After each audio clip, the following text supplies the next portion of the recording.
Ouais, oh, c'était un massacre, hein. Vraiment deg pour les Stéphanois, vraiment force à vous, je profite d'avoir ces petits mots, en début de la vidéo parce qu'on va quand même parler de l'OM. Match à sens unique, complètement pour l'Olympique de Marseille. J'espère vraiment que vous allez bien, je vous souhaite une excellente vidéo. Je vous préviens tout de suite si jamais vous n'avez pas vu, ma dernière vidéo, je suis malade. J'ai la grippe, je vais, être je pense un peu plus, lent, un peu plus mou que d'habitude. Si je tousse ou quoi, veuillez m'excuser, vous le savez et voilà, je sais pas trop, combien de temps durera ce débrief. Normalement, je me suis, beaucoup reposé, beaucoup de tisane, donc ça devrait aller. Mais je vais être, voilà, en mode, très tranquille. On va parler de ce match-là? Ouais, Marseille qui aura vraiment défoncé, Saint-Étienne de manière, ouais, complète et Marseille a un peu plus de finition sur ce match-là. 6, 7, 8 buts même, ouais, c'est vraiment possible. Donc bien sûr, ça c'est un peu le préambule que je vais faire, comme d'habitude. Oui, c'est Saint-Étienne. Oui, c'est la pire défense de Ligue 1. Mais, ce que j'aime beaucoup dire dans le football, c'est que le papier, c'est une chose, le terrain, c'en est une autre. C'est pas parce que sur le papier, tu affrontes une équipe drastiquement plus faible que toi, que tu vas faire un grand match de football. Et en fait, si j'ai envie de m'arrêter sur, la qualité, technique notamment de l'OM sur ce match-là, énorme qualité, le DZ Ball, je crois que je vais titrer ça un peu comme ça. DZ Ball parce que 2 Zerbi, mais également parce que DZ. Entre, Emin Gouiri et Ismaël, Bennacer, qui ont encore une fois été très bons, notamment Emin Gouiri qui aura marqué un doublé et bien sûr que l'OM, voilà, montre, encore une fois que c'est, au classement, voilà, 2e, hein, de Ligue 1. Ça risque de terminer, 2e. On verra. On verra pour la première place, mais je pense qu'ils finiront 2e et en fait, surtout, l'OM prouve quelque chose de très clair.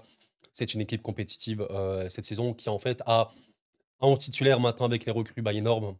Un banc qui est très, très bon. On va notamment parler de Dedic qui est très, très, très pertinent. De toute façon, si De Zerbi choisit ses joueurs, les gars, il y a pas de débat quant au fait que ça va être très important et voilà.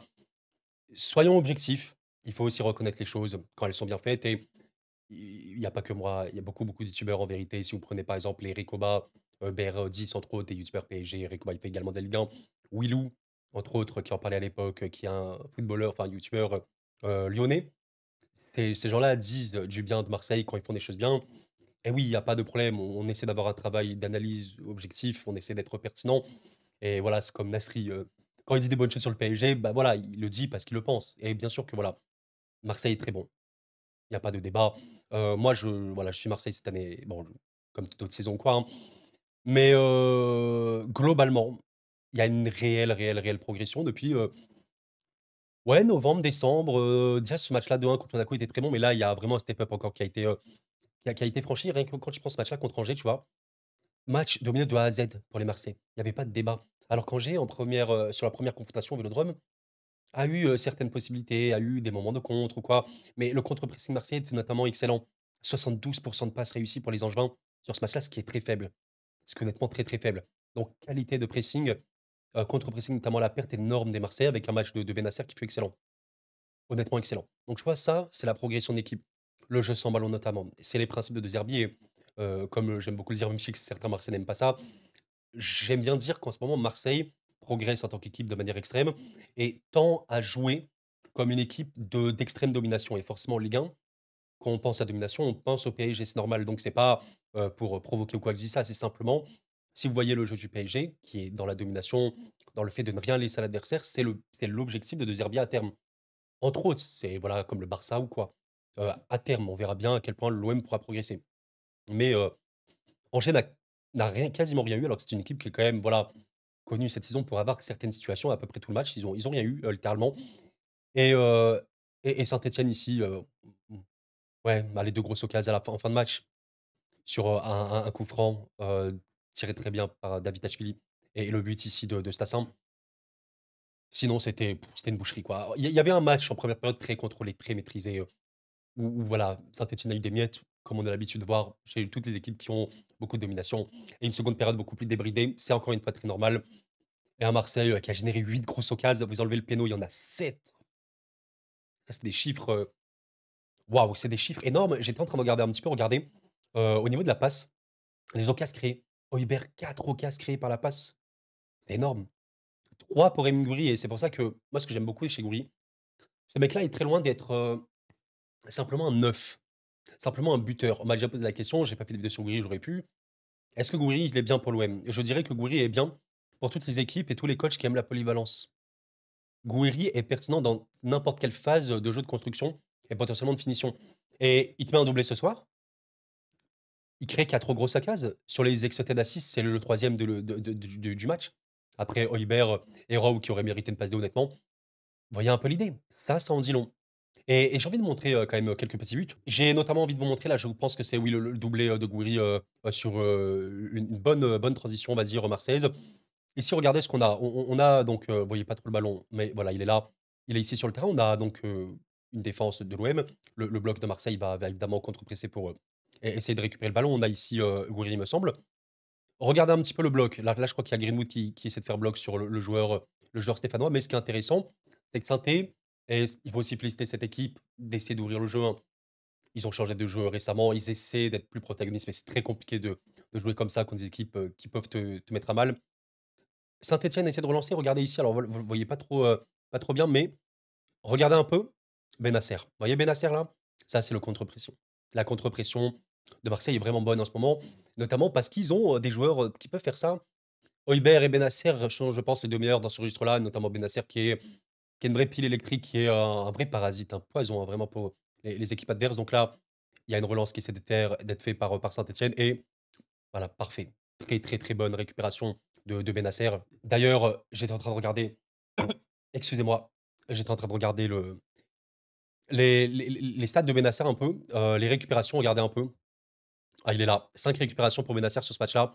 Balerdi 10 qui a été exceptionnel honnêtement. Quand Balerdi est comme ça, bon, il est un des meilleurs défenseurs de Ligue 1. Donc Bennacer, interception 3, 5 récup, très actif encore une fois dans le registre défensif. Alors voilà, l'OM avait plutôt le ballon et en fait ça c'est vraiment, c'est une des clés du football. Une des clés du football et ça va être l'obsession de beaucoup de coachs, se générer des occasions et cetera machin, mais le jeu sans ballon. Je pense que nous, observateurs du football, supporters et cetera, on est très focus et omnibulés par le jeu avec ballon, les dribbles, et cetera machin. Oui, mais le jeu sans ballon, c'est qu'est-ce qui fait que tu vas devenir une équipe forte? Quel est le comportement de tes joueurs sans le ballon? Vous avez le bloc Marseille qui remonte naturellement. Le tacle de Bennacer est très bon. Forcément, la contre-pression est là. Et donc, l'arbitre laisse l'avantage complètement. Et vous avez Højbjerg qui est toujours dans ce registre-là d'être un peu une pieuvre hein, sur le terrain, de prendre le ballon et la transmission d'Højbjerg, elle est parfaite. Alors, l'alignement de la défense stéphanoise est très mauvais, forcément, mais c'est notamment dû grâce à la très bonne récupération de Bennacer qui va complètement faire déséquilibrer le bloc de Saint-Étienne. Donc, Gouiri a cette qualité-là pour, faire l'appel. D'ailleurs, Greenwood, lui indique, de lui passer. Facile, très facile et ouais, la qualité technique, très facile. Arseneur tente de sortir. Il tente de sortir. Un peu compliqué quand même pour lui. Lob, parfait. S si vous me posez la question, dans quoi l'OM a le plus progressé depuis, le début de la saison? C'est vrai la contre-pression et le jeu sans ballon globalement. Il y a vraiment une progression qui indique, qu'aujourd'hui, c'est très compliqué de les jouer et c'est pour ça que ce sera, très intéressant dans un mois de voir le PSG-OM. À quel point l'OM et je vous pose la question, n'hésitez vraiment pas à me répondre de manière, tranquille, objective. Après voilà, il faut aussi regarder les matchs. J'allais vous poser la question suivante, à quel point l'OM peut embêter le PSG, qui reste quand même la référence en France, sur ce domaine-là, évidemment une référence aujourd'hui en Europe.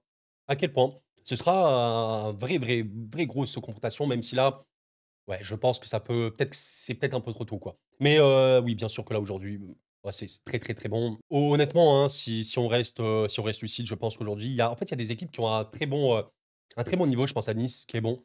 Lille peut être très bon et cetera, Monaco, mais entre inconstance, entre, parfois des complexités, je suis un peu fatigué, je m'exprime vraiment mal. C'est compliqué alors que Marseille, j'ai trouvé les plus constants, hors Paris encore une fois. Marseille, l'équipe la plus constante de Ligue 1, c'est sûrement le meilleur 11, c'est sûrement le meilleur banc et le collectif intéressant, ça c'est un truc que j'avais montré, concernant la Ligue 1. Je sais, je me répète souvent parce que je sais que pas tout le monde regarde les vidéos, mais les 2 meilleures équipes de Ligue 1 en ce moment sont Paris et Marseille. Paris est quand même évidemment devant et ce sont, de loin les 2 équipes avec le plus de possession. Mais ceci n'est pas un hasard. Les équipes dominatrices ont le ballon de manière naturelle sur un terrain de football. Après, il faut savoir, faire des choses avec ballon. Bon, quand tu as marqué autant, je pense que ça va. Même si évidemment, l'OM du début de saison, c'est aussi ça qui a beaucoup changé. C'était une équipe qui était ultra réaliste, glaciale dans son réalisme, moins dans la créativité.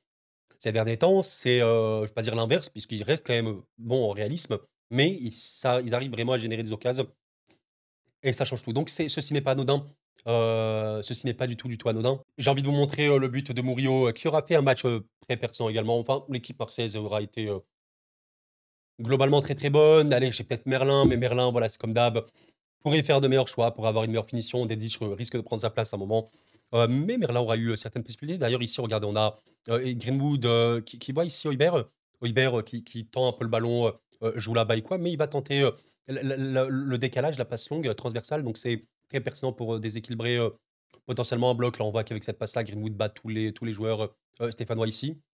Højbjerg, excellent match, hein, très, très, très bon joueur. En vrai, Højbjerg est très bon. C'est fou quand même que Marseille ait réussi à prendre Højbjerg. Enfin, moi, je vous avoue que c'est très fort, quoi. Très, très perçant. Quand il a signé à l'époque, je sais pas si j'avais fait une vidéo, je pense que oui, rapidement, mais j'étais très surpris.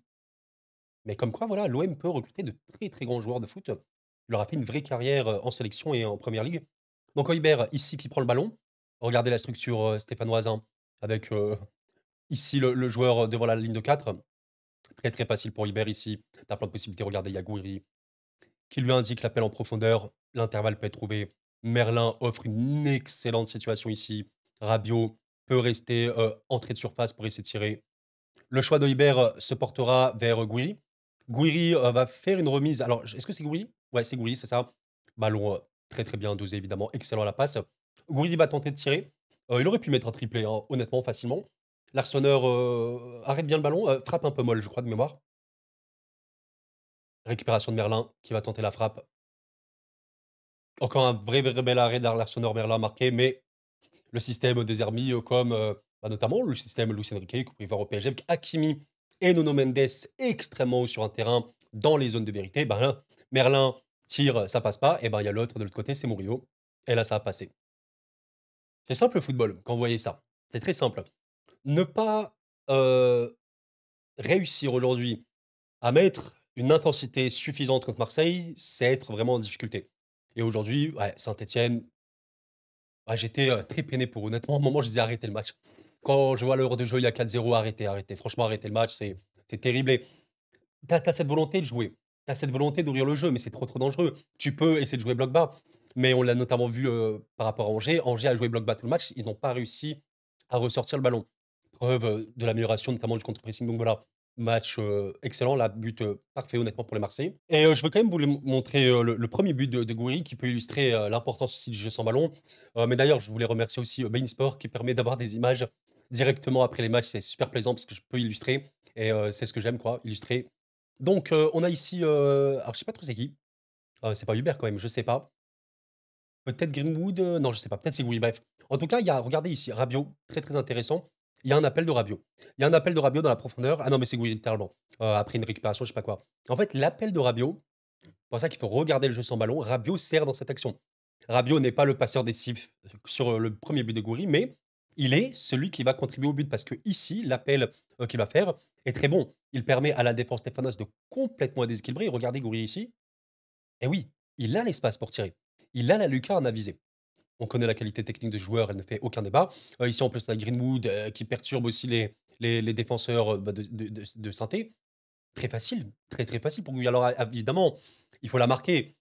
Oui, bien sûr que là, c'est le talent qui parle, je suis d'accord avec vous. Mais là, ce qui m'intéresse dans cette action, c'est pas tant le but qui est très, très beau, bien sûr. Ce qui m'intéresse dans cette action, c'est le positionnement de Greenwood qui absorbe les défenseurs ici et l'appel au départ de Rabiot parce que ici Gouiri peut être marqué. Rabiot, il fait l'appel et il permet à Gouiri d'avoir le ballon et de pouvoir tirer.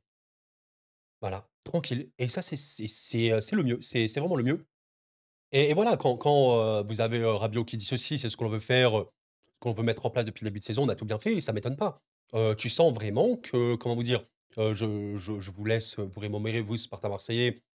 Quels ont été les coachs à Marseille qui ont donné, plus ou moins leurs pattes, notamment Tudor et cetera. C'est vrai, la patte de Zerbi, elle est très, très claire. C'est vraiment un football qu'on connaît, qui se passe vraiment aussi sur l'intensité, sur les combinaisons, sur les circuits, sur le jeu sans ballon, et on le voit, il y a vraiment une différence flagrante. Allez voir, hein, les matchs du début de saison pour Marseille et allez voir maintenant. Il y a une diff, très, très flagrante et très facile, même contre les équipes moindres, même contre les équipes qui sont «moindres» entre guillemets. Donc pour conclure, match à sens unique.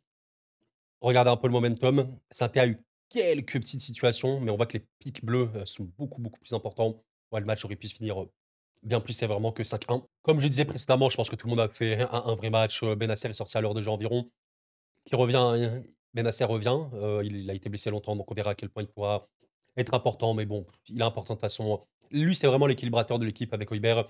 Højbjerg, très pertinent encore une fois la passe. Rabiot qui marque encore. Rabiot qui marque pas mal, hein, non? Rabiot, ouais, ouais, qui a marqué, bah, sur, Lyon, Angers, Saint-Étienne. Très, très bon Rabiot, il y a pas de problème là-dessus. Je vous avoue que bon, le voir à Marseille, mais il est bon, c'est un joueur des derniers tiers, très pertinent. Il était aussi, au PSG ou à la Juve, dans la percussion, dans les solutions qu'il peut offrir, dans la surface ou quoi. Il est très bon de la tête, OK. Greenwood qu'on pourrait attendre meilleure finition, hein. C'est ça le truc, c'est qu'il y a évidemment beaucoup d'améliorations. Greenwood aurait pu marquer, je pense, un peu plus que un. Le seul but, c'était sur péno. Ah oui, clairement, ça je pense qu'on est à peu près clair là-dessus. Ah Gouiri est énorme, hein. Très, très, très bon match. Franchement Gouiri, je suis un peu étonné. Enfin étonné, non, c'est pas le terme. Mais, là, ça s'est mis à jour 5 occasions créées pour lui. L'ordinateur, ça a repéré 5 occasions créées par la passe. C'est vraiment ça, c'était vraiment ce qu'il fallait pour Marseille. Quelqu'un en fait, Mopé est cool, il y a pas de problème pour moi. Mopé, c'est un bon joueur de banc. Mais, un joueur qui peut t'offrir une sécurité, technique, parce qu'il est très, très bon techniquement, qui est aussi versatile, aussi polyvalent sur un terrain de football, c'est super cool. Entre guillemets, au PSG, c'est qui a ça? Je parle toujours du PSG, les gars, veuillez m'excuser parce que c'est l'équipe que je connais le mieux. Au PSG, le rôle de Gouiri, c'est Dembélé. Dembélé n'est pas un neuf, mais il joue comme un neuf et il dézone énormément. Il est très polyvalent, il est très technique et donc il fait beaucoup de mal aux défenses. Bah, Gouiri, c'est la même. Gouiri, pour moi, n'est pas un avant-centre. D'ailleurs, regardez un petit peu la position qu'ils disent ici sur FootPop, c'est un milieu offensif, mais il a le sens du jeu. Il a le sens du but. Il sait jouer dans les petits espaces. Il est très, très intelligent sur un terrain. C'est ça, en fait.